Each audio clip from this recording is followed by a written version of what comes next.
ネルギーが。こんにちは、モーリーです。旅は自己投資ということで、今回は一生に一度は行ってほしい、実は日本からたった4時間で行けるモンゴルの旅、ウランバートル編をお届けいたします。世界中で物価が高くなっていて、海外旅行を楽しみづらくなっている今、この親日で物価も安い国では日本の素晴らしさ、そして日本に足りないものが知れる、まさに一生に一度は行くべき大人の穴場旅行を体験してまいりました。スペシャル動画になります。ぜひ大画面でゆっくりご覧くださいませ。それではどうぞ。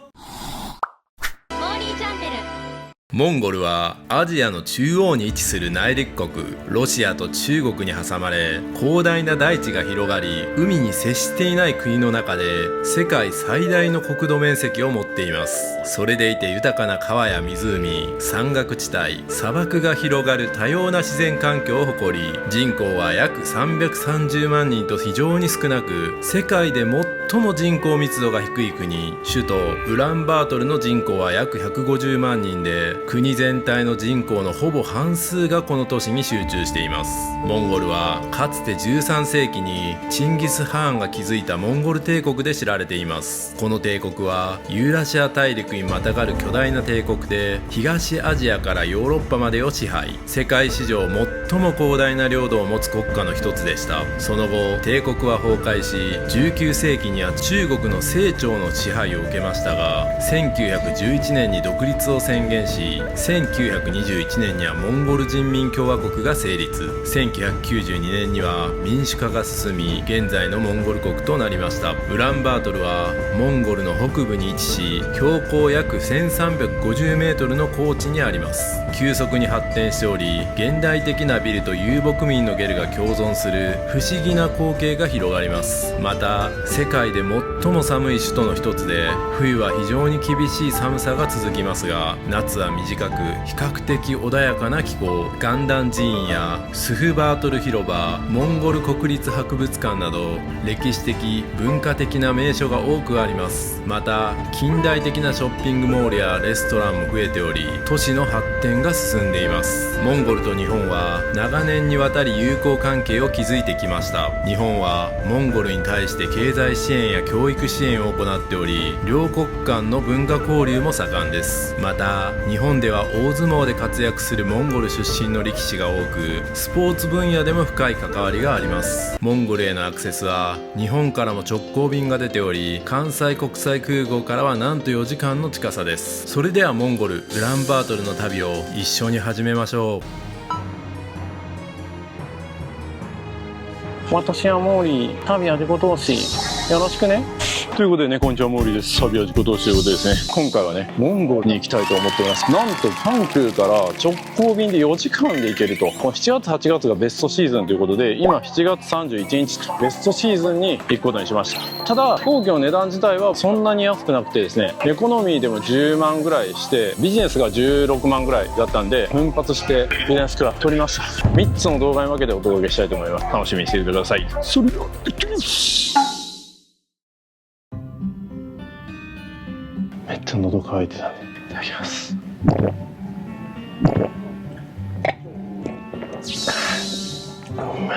最高。はい、ありがとうございます。いただきます。うまっ。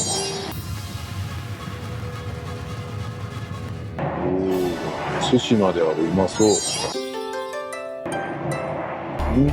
これはちょっと寿司とは言えんね。炊き物はうまいね。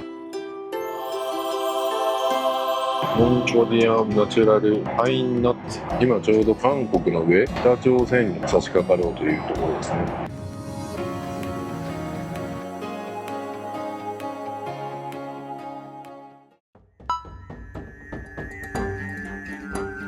まずは両替っすね。なんか金持ちになった気分ですね。42万トゥグルグ。ユーバスっていうウバス呼び方わかんないですけど、それが一番安いみたいですね。やってなさそうやな。タクシーって声かけてくれる人にもう押していってもらう方が早い気がするな。4400円。乗り合いタクシーで行くと15ドルぐらいで行けるらしいんで、トゥグルグで4400円ぐらいで行けるんやったらありかもしれないですね。警察が来た？どういうこと？シートベルト。今回ね、僕がモンゴルね、行きましょうよみたいな感じで経営者の友達に言ったら10人くらい集まってるらしくて、僕も一部そこに参加するんですけど、風国島とかね、行ったエア系さんと旅をする部分と、その経営者友達と旅をする部分と分けてる感じになります。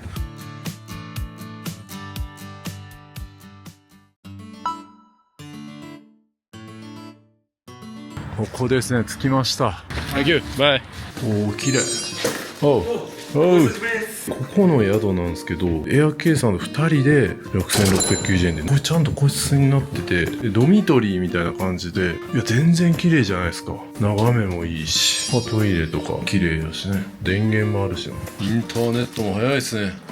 おお、シャワーみんなで入るみたいなスタイル。サウナあるやん。半端ない。深夜0時54分ですけど、街歩き開始します。治安の悪さは感じないですね。今17度ってなってる。涼しい。コンビニ。水も88円とか安いっすね。243円。日本と同じぐらいか。コーラ103円。安心するな。旅落ち子投資、読むだけで人生が豊かになる大人のための旅エッセイが出ました。もともとね、旅なんてもう意味がないと思ってたね、僕が旅を通じて価値観が変わって人生が変わっていく、そんなエッセイとガイドになっております。実際の予定やね、プランニングなんかも載せておりますので、実用度もバッチリです。大人のあなたにこそおすすめの本になっております。ぜひどうぞ。旅で人生が動き出す。おはようございます。ちょっと街歩きと朝食探しに行きたいと思うんですけど、本当に街っすね。で、日本車が多いっすね。ほぼ日本車。いや、嬉しいっすね。モンゴルでもこんだけ日本車が活躍してる。8時にね、開くモンゴル料理屋みたいなとこあるんで、そこ行きたいなと思ってて。あれや。これベトナム方式で渡るのやっぱダメなのかな。ベトナム方式で渡っちゃいます。やってあれ電気もついてるんですが閉まってる気がするな。まさかの朝食付きでした。嬉しい。しかも手作りっすよ。ありがたいですね。うまいですね。この野菜も貴重だと思うんですよね。しかし結構快適に寝れたな。雷になるまではずっと雷になってたんですね。雷すら気づかなかった。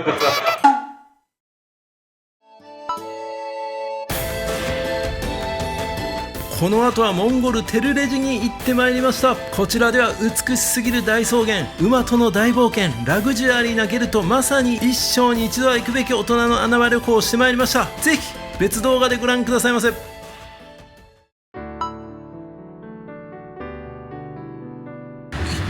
横インウランバートル9663円。2人で安い。僕初めてかもしれん、全世界で。おお、なんか日本みたい。めちゃくちゃシンプルですけど、これがやっぱモンゴルで安心しますね。で、こちらトイレとシャワー浴びるスペース、これももう日本みたいですね。タクシーもね、なんか手を挙げると止まってくれるらしいんですけど、ちょっとバスも使ってみたいなと思います。なんとバスはですね、19円で移動ができるということで、半端ないですね。それと夜ご飯はですね、なんとこのウランバートルに星の山でね、あるみたいなんですよ。マトン丼みたいなのが食べれるみたいなんで、それちょっと食べに行きたいなと思います。ローリーのバスもあって、あっちは13円だった気がします。モンゴルで使える Uber みたいなアプリが2つほどありまして、この ABA っていうやつと UB キャブっていうのがあるんですけど、僕はなんかクレジットカードを弾かれました。これのモンゴルっぽいですね。70円のアイスいただきます。普通にミルクアイスですね。うまい。でバスにもなんかいろいろ番号が書いてて Google で行き先を調べるとそのバスの乗る番号だったりとか経路が出てくれるんでめっちゃ便利っす。さすが Google 様。Japanese YouTuber。イエーイイエーイ。で俺らが狙ってんのは457か457の。来たー457来た。じゃあ2人分行きまーす。1000トゥグルグ1人500トゥグルグです。いってらっしゃい。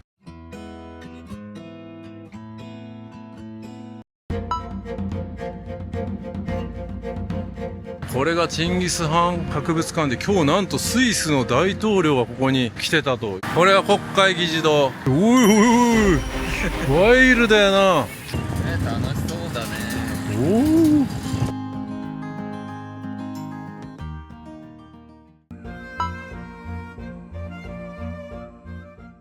お来たーチンギス・ハン。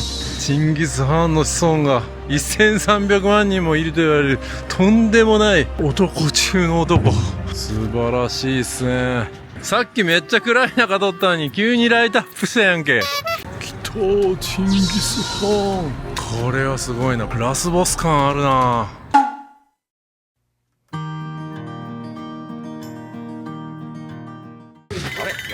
あれやってない？もしかして吉野家がなんと9時までマジか。9時16分やで今。いやしかし無念すぎるな。すごいなんかこんな。ここだけなんかチャイナっぽい。あでもなんか世界平和の鐘って書いてる。日本っぽいですね。話すのがない。UB ストリートフード。おうまそう。ラムのなんかハンバーガーとかモンゴリアンフードや。ああたこ焼きある。たこ焼きある。ジャパン。ここがビワンでおそらく銀行で映されてたとこですね。盗聴器を仕掛けられたシーンですね。ここの前のような気もする。ちょっと記憶が曖昧です。でもあそこから双眼鏡で見られてた。ここかもしれんな。なんかここの前ですれ違って。いやでもあっちかな。わからん。わかんないっす。後で見直します。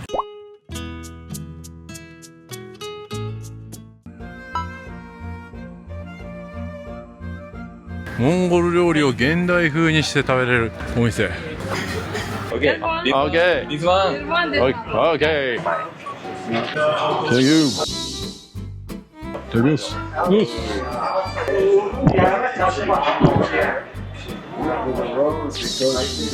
うまい。なんか来た。普通に揚げパンみたいな。海外であるか。お盆をくるっと回しててそのまま落としました。そういう感じ。こちら側が顔の部分。いただきます。うん、うまい。臭みは少しあるんですけどうまいですね。マトン食べてるって感じ。こっちは全然臭みないです。あ、これ顔。頭の方で、これが鼻です。タンいただきます。うん、こっちの方が自然な感じの感じですね。うまい。ゴートまんじゅうっていうんですか。モンゴル料理いただきます。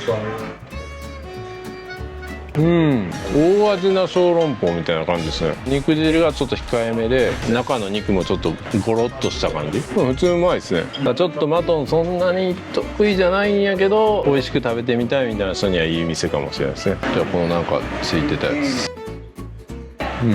あんまり味ないですねこれは。ちょっと餅みたいな感じで全体的にやっぱ素朴な感じありますね。こう手上げたらねタクシー来るみたいなんで。あ、止まった。来た来た来た来た。どうぞどうぞ。あ、そうです。あ、ストップ。韓国。日本語わかるんですか。ちょっとだけ話しますよ。おお。日本で2年ぐらい住んでいました。これはモンゴルの曲っすか。そうですね。砂漠の方の音楽ですね。砂漠の曲。明日ゴビ砂漠行く。あ、そうですか。うん、楽しみ。一日ずっと走るよ。綺麗です。一回見たらもうええわみたいな。そうですね。オッケーオッケー、サンキュー。いくら？いや、日本人だったら無料ですね。嘘？本当に？はい。マジっすか？そんなことあるんですか？マジっす。本当に？本当です。いいの？いいよ。ありがとう。サンキュー。なんと無料で送ってくれた。ありがとう。なんで取りをすごい40分282円で選択できます3食僕連続マトン食べたんでちょっとね味変したいなと思ってこれですねこれ持ってきてました日本の心取り戻したいと思いますいただきますうまっ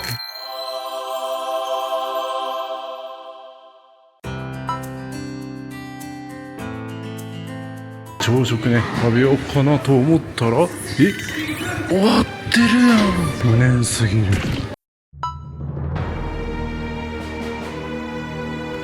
この後はゴビ砂漠にも行ってまいりましたまさに人生観が変わる超絶景の大自然や人間の原点を思い出せるゲル宿泊と絶対見てほしい別動画で公開させていただきます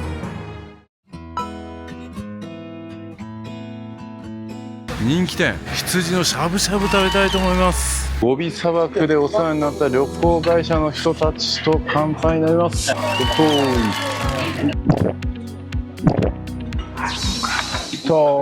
各席に鍋が用意されてそれをしゃぶしゃぶする感じですね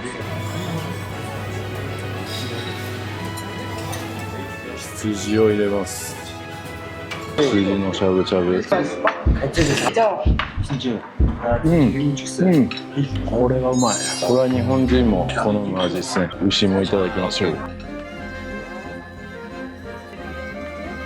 モンゴルの方はこの醤油を全部ここに投入したりしますねこんな美味しい料理が食べれるんですね都会の素晴らしさもある今ね、韓国人のブームなんですよ。はいはい全観光客の 80% が今韓国人なんです。すごいですね日本人 2% ですか少ないですよ。知られてなさすぎですね発信しますよすごく印象に残ってるある日本人がいて、おばさんなんだけど、ずっと会社を持ってた金持ちの方なのね。84歳で初めてモンゴルなんかツアーで帰ってきて、でずっとこうやってタバコを吸って動かなかったんです。ちょっと乗売これから行くけど行こうって言ったら行かない。あの山行くけど行こうって言ったら行かない。タバコを吸ってベランダで故郷になって、で私質問したの。何をずっと考えてるんですか。いや私後悔してますって。もっと早く来たらよかったって思ってて。なるほどこんな草原私人生の最後に見るのが後悔です。実は私結婚もしてない、子供も産んでない、会社ずっと忙しくして金はあったと、何のために生きたのかと思った。この国来て初めて思った。なるほどなんていう穏やかな国、すごいもう私心が覚えてて、人生の最後に来たのが後悔してます。いやそれはすごい僕も今回思いましたね生きるとはみたいなことをすごい考えさせられるそう生きるっていうのは力ぴっちり来なくてもいいし、もうちょっとこうゆっくり穏やかにね、お互い許し合う。そうですね日本人はやっぱそこら辺が厳しすぎるから私たち自然の中でお肉と小麦粉をさえあれば神聖だと思ってるから、特に地方行っちゃうとあっちの美味しいものを食べようと思わないんですよ。結局田舎の食べ物で美味しいわ。なるほど日本でも地方に行けば行くほどやっぱ美味しい結構似てるかもしれないもう一人のカメラマンは私にこう言った。いや私奥さん嫌いどうしたそのモンゴル何回も撮影に来てたの、奥さんねこれがダメあれがダメ、奥さん連れてきて別の生き方ってあるんだよっていうこと、これ聞かないとあれしないとっていうのをなくても生きるっていうことを彼女に見せてあげたい。私ストレスすっごい溜まってたことをこっちに来て分かったっていうんですよ。いやーそれは深いですね今日それこそ僕エアケイさんと喋ってて朝僕らって日本にいる時は鏡を見て身だしなみ整えてひげも剃ってだけどそんなん別にしなくてもいい生き方もあるわけじゃないですか私たちきれいな空気大事にする、そこが私たちの生きるエネルギーなんですね、ぜひねこのゴビ砂漠編とテルレジね見てください。この会話の意味が分かります。生きるっていうことを考えさせられるのがこのモンゴルの旅です。これは大人の穴場旅行なんでねぜひ来てほしい。次はほうれんそうめんいただきます。なんと着るリュックを見せたら30枚ぐらい欲しいみたいな感じでめっちゃ興味持ってくれてます。グローバルですね着るリュック。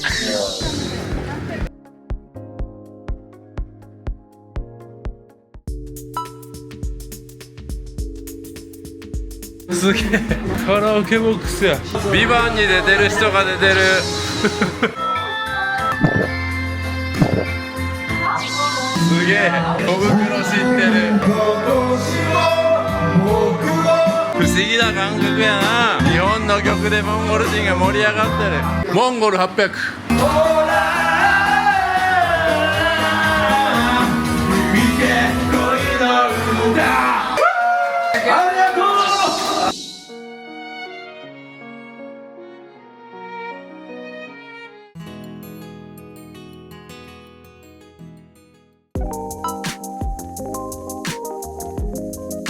到着しました。サンキューバギー、サンキュー。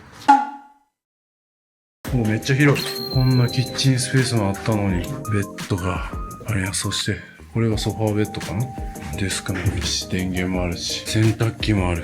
ただ数時間しか利用できません。トイレの横に2人で9000円台だったんで安いですね。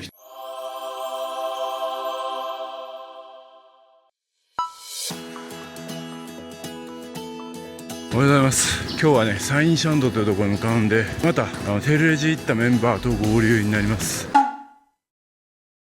なんと今から向かうサインシャンドはですね、ここから約6時間もかかるんですけども、世界のエネルギーセンターというね、パワースポット中のパワースポットがあるらしいんでね、楽しみです。皆様にもパワーをお届けします。おお、列車が走ってますね。我が半街。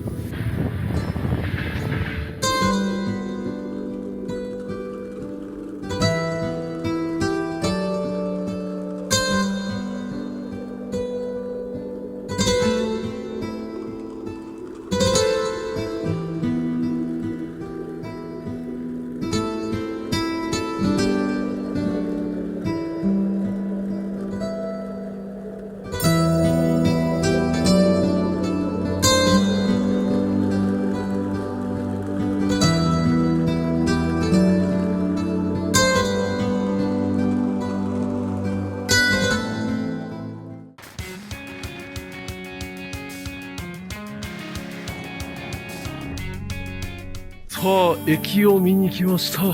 橋を渡ってそのまま乗るみたいな感じなんですよ。ホームみたいなのないんよ。ビバンでも声だめみたいなところに入るシーンがありましたけども、そこでトイレしました。いやー、素晴らしい体験。こうやってトイレ一つでもね、全然環境が違う。本当に自然と一体化して生きてるっていう感じがこのモンゴルではすごく強くて、日本でこういう感覚をわざわざ味わいたいとは思わないですけど、やっぱこっちに来て味わうのはすごいいいですね。日々に感謝できる。よいしょ、来た。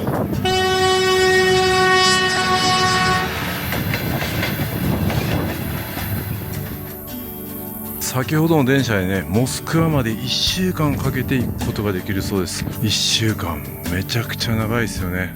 でもそれはあくまでも僕たちの常識で考えると遅いと考えるだけであって、1分でも早く着きたい。それもいいでしょう。でもゆっくり時間かけてね、楽しみながら行く。そういう考え方もいいんじゃないですか。そんなことも学べるんですね。まさに旅は自己投資ですね。こんなことも教えてくれるんですね。ちょっと間違えた。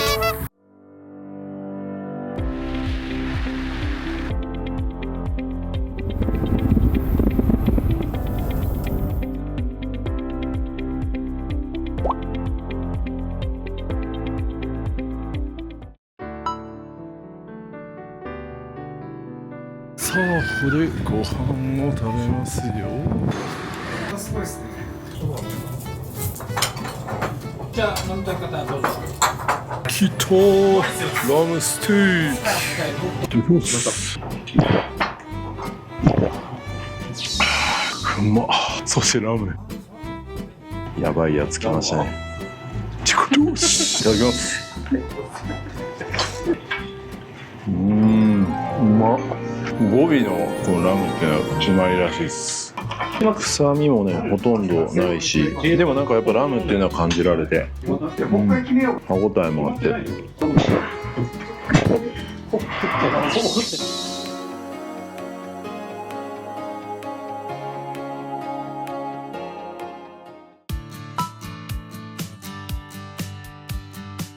来たー。ラクダの群れがいます。ちょっでかいっすね。ちょちょで長時間の移動でねかなり大変でしたけど、だんだん街が見えてまいりました。さあそれではね今日泊まるホテルに到着しました。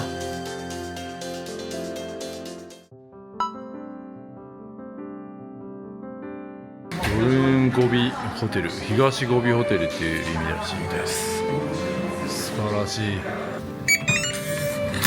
さあこんな感じです。ここでは寝れるやんソファーではないですけど、ソファーが2つありますね。広々したベッドに電源とか冷蔵庫もあって、エアコンももちろん完備です。そして東ゴビ砂漠ビュー、サンシャンド街ビュー、素晴らしい。遠くまで草原が見渡せますね。シャワールームがありまして、アメニティ類もちゃんと取り揃えられております。ドライヤーもあります。タオルもあります。トイレも綺麗です。馬とかって寿命が来たら食べるんですか15年から20年寿命があって、それで死ぬ前にちゃんとご馳走して食べるっていう感じ。それはなんか悲しい気持ちだったりとか、ちょっと罪の意識みたいなのはないんですか？それはないですね。自然に返すっていう感じで、ちゃんと肉は私たちで食べて、まあ、骨とか特に馬の頭とか山の上ちゃんと置いとくっていう感じですね。山の上っていうのは神様がいるっていう感じで、もう一回馬になって生まれるようにっていう。なるほど。エネルギー来てますね。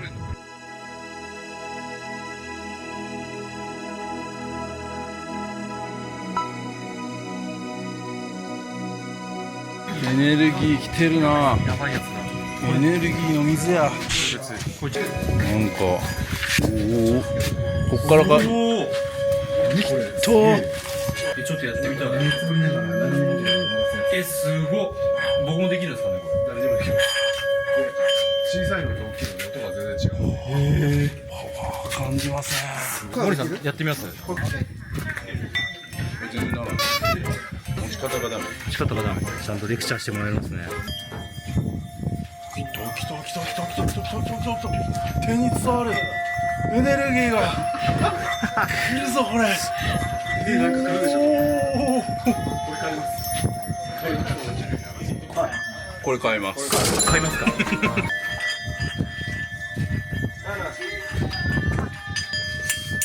家で練習しますかって感じ。さあ、エネルギーセンター5000トゥグルメでした。ゲームの世界やな。すごい。ちょっとエネルギーセンターについてチャット GPT でも調べときますか。モンゴルのエネルギーセンターとして知られているのは特にカマリンヒードですと。これはモンゴルのドンゴビ県にある仏教寺院で霊的エネルギーが集中している場所として広く認識されていますということですね。すごい。なんか匂いも独特。1から順番に回る。2番までは行ったか。3番がこれか。ここで目を見たままお祈りをすると。普通に女の子とかいるんで女の子を見ながらみたいになっちゃいますけどね。記念撮影してますけど祈ります。おお、やばい。もうこの中で種がぐちゃぐちゃになってきた。種をこう巻いて祈ると。あちゃちゃちゃちゃちゃし。よし、これでよし。次はここか。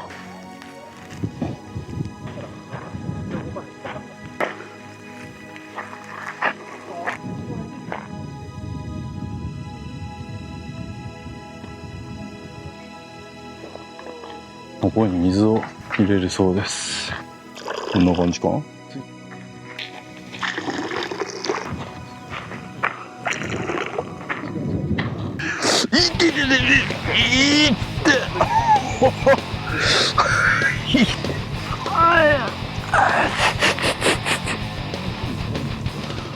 わあ、これはすごい。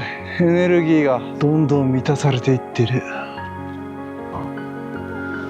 いやー、最高っす。でも痛い痛い。あー、痛い痛い痛い。あー、痛い痛い。足つぼマッサージもさせてエネルギーを回復させるっていうやつか。考えたな。さあ、ここでも種をまいてエネルギーが充電できそうなところか。いや、これはね、映像ではちょっとお届けできないですけど、匂いも本当に素晴らしいエネルギーを感じます。もっと旅や自己投資になるようにさらに旅味ご当地。あ、ここにこれを入れるんや。皆さんの旅が自己投資になりますように。そしてこっからの景色が素晴らしい。あ、なんか歌ってる。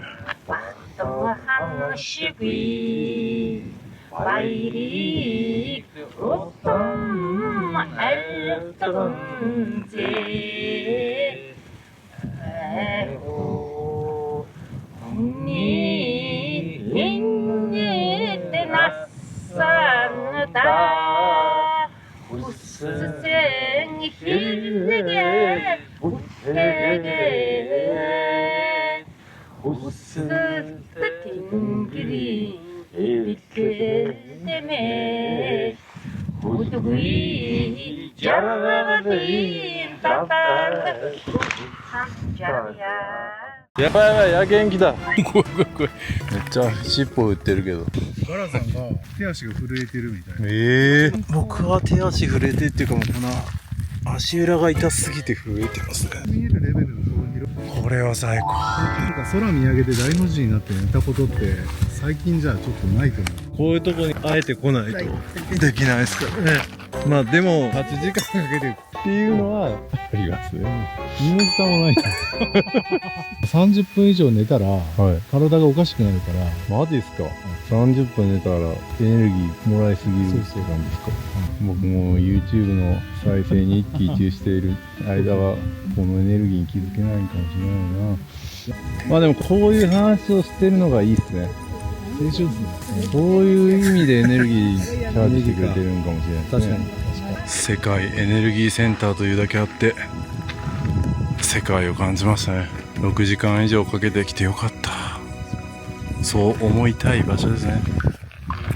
そう思える場所ですね。間違えました。ちょっと稲妻がめっちゃ出るらしいんで。おお、来た。さあ来い。来たー。来い。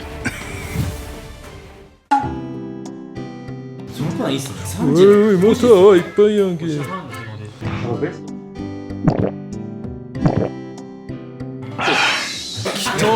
羊肉のスープついていきます。うまっ。でもマジでこれうまいっすよ。ただ肉がめっちゃ硬いです。で顎がもうやられる。だから自分の顎はね今弱ってるみたいなのも教えてくれるんですね。旅は自己投資ですね。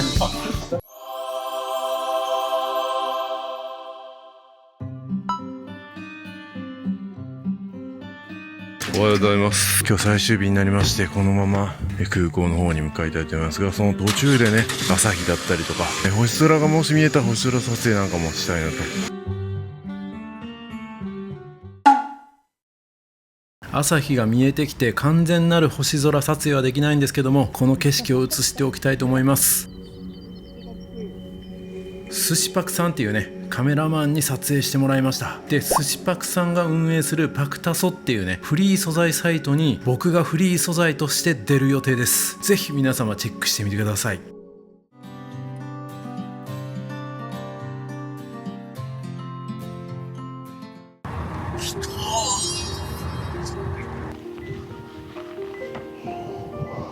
いやー最高っすね。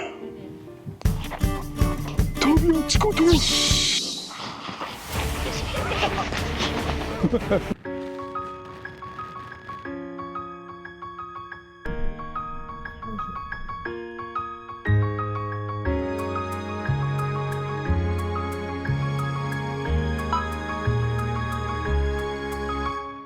13時55分の飛行機なのでちょっとラウンジとか寄りたいなと思います。ありがとうございました。ありがとうございます。またお会いしましょう。はい、ありがとうございます。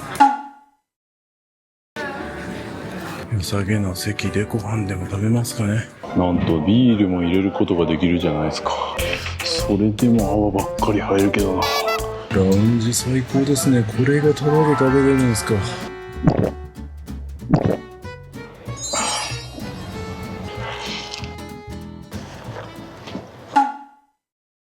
たっった1週間いただけなんですけど、すごく考えさせられました。このウランバートル編とテルレジ編、そしてゴビ砂漠編とね、それぞれめちゃくちゃ面白いのになってると思います。モンゴルは今の日本人に失われてる大切なことを大事にしてる場所でも言えると思うんですよね。いろんな体験しました。馬に乗ったりもしましたし、電気も水もないゲルに泊まったりとか、ラクダに乗ったりとか、砂漠に行ったりとか、長距離走ってその道もね、こんな風になってるんだなとか、草原にこう遊牧民とか家畜がいたりとか、すごく勉強になりました。そして何よりもモンゴルっていうのが果ての場所にある観光スポットではないということですね。直行便があります。そしてモンゴルと日本というのはすごく仲がいいです。モンゴルが大変な時に日本がかなり助けたということで、日本人に対してすごく好意的な印象を持ってます。もちろん不便も感じたりとか、食べるご飯だったりとかも苦手なものがねある人もいると思いますけども、それも含めて今皆さんが日本に住まれてて、こんなに恵まれてるのにやっぱり不満ばっかり言ってる人ってかなり多いと思うんですよ。それが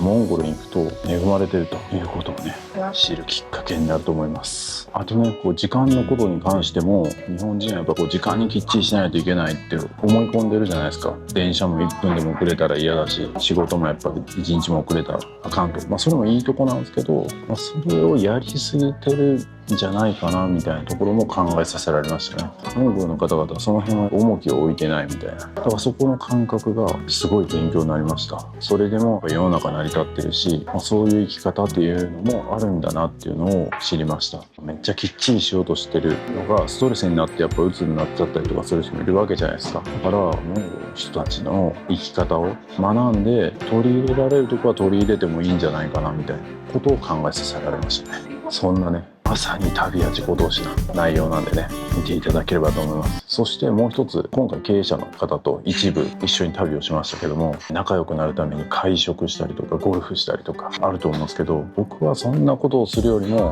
旅に一緒に行く、これが一番ね距離が近くなったりとか、もうその人の全てのことが分かると。旅にはいろんなことがあります。不測の事態が起こったりとか、その人の甘みの部分だったりとか、見せたくない部分とかも出たりします。それを受け入れられるかどうかっていうのもやっぱり一緒にビジネスとしていけるかっていうね判断基準になりますので、旅をしましょう。まさに旅は自己投資ということで、このモンゴルの旅終えたいと思います。最高でした。やばいやばい、なんやかんやギリギリになってしまった。 Thank you。